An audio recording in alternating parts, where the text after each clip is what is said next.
நேத்து night Iran ராணுவம் இஸ்ரேலோட பாதுகாப்பு படை தளம் மேல சரமாரியா ஏவுகணை தாக்குதலை தொடர்ந்திருக்கு.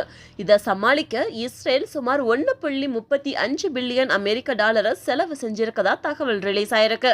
கடந்த ஏப்ரல் 1ஆம் தேதி யாருமே எதிர்பார்க்காத வகையில சிரியாவில் இருக்கிற ஈரான் தூதரகம் மேல இஸ்ரேல் திடீரென தாக்குதலை நடத்தியிருக்காங்க. இந்த தாக்குதல்ல ஈரானோட முக்கிய ராணுவ அதிகாரிகள் கொல்லப்பட்டிருக்காங்க. இதுதான் ஈரானோட இப்போதைய தாக்குதலுக்கான ரீசன். இந்த தாக்குதல் பத்தி ஏற்கனவே அமெரிக்கா எச்சரிக்கை பண்ணியிருந்துச்சு. இஸ்ரேல் மேல தாக்குதல் நடத்தக்கூடாதுன்னு, மீறி நடத்தினா விளைவுகள் ரொம்பவே மோசமா இருக்கும் அப்படின்னு சொல்லி இருந்துச்சு. இருந்தாலும் இதை மீறி ஈரான் நேத்து தாக்குதலை தொடர்த்திருக்கு. நேத்து நைட்டு மட்டும் சுமார் 200க்கும் அதிகமான ஏவுகணைகளும் ட்ரோன்களும் தாக்குதல்ல ஈடுபடுத்தப்பட்டிருக்கு. இதுல 99% இஸ்ரேல் அழிச்சிருச்சுன்னு சொல்லலாம். ஒரு சில ஏவுகணைகள் மட்டும் இஸ்ரேல் பாதுகாப்பு படை தளம் மேல விழுந்து பாதிப்பை ஏற்படுத்தி இருக்கு.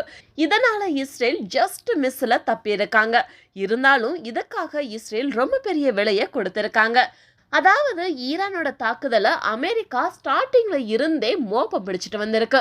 ஏற்கனவே லாஸ்ட் இயர் அக்டோபர் மந்த் 7ஆம் தேதி ஹமாஸ் நடத்துற தாக்குதலை உலகத்தோட ரொம்பவே சக்தி வாய்ந்த உளவு அமைப்பு அப்படின்னு சொல்லிக்கொள்ற இஸ்ரேலோட மொசாட் முன்கூடியே கணிக்க தவறிட்டாங்க. ஸோ ஈரான் தாக்குதலையும் கணிக்க தவற விடக்கூடாது அப்படின்னு அமெரிக்காவும் இஸ்ரேலும் கண்கள்ல விளக்கெண்ணெயை ஊத்திக்கிட்டு நோட்டை விட்டுட்டு வந்தாங்க. எதிர்பார்த்தபடியே நேத்து நைட்டு ஈரான் ஏவுகணைகளை ஏவி விட்டாங்க.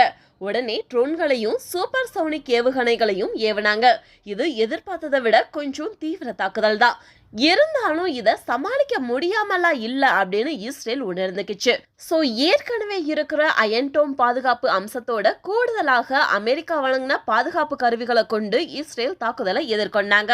அதே போல சைப்ரஸ் தீவில் இருந்த பிரிட்டனோட கடற்படை போர் விமானங்கள், அமெரிக்காவோட போர்க்கப்பல், ஜோர்டன் அண்ட் சவுதின்னு ஏறத்தாழ 9 நாடுகள் ஈரானோட தாக்குதலை தடுத்திருக்காங்க.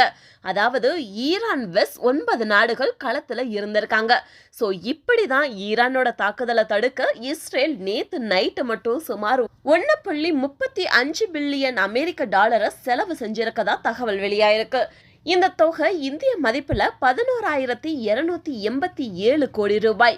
இது சுருக்கமா சொல்லணும்னா கலைஞர் மகளிர் உரிமை தொகைக்கு தமிழக அரசு ஒரு வருஷத்துக்கு செலவு செய்யற தொகைக்கு இது ஈக்குவலான அமௌண்ட். இதே நிலைமை நீடிச்சா அடுத்த தாக்குதலை எதிர்கொள்றதுல ரொம்ப பெரிய சிரமம் ஏற்படும் அப்படின்னு சர்வதேச அரசியல் விமர்சகர்கள் சொல்றாங்க. இதுக்கு அர்த்தம் என்னன்னா இஸ்ரேல் நிச்சயமா பெரிய தாக்குதலை எதிர்கொள்ளும் அப்படின்றதுதான்.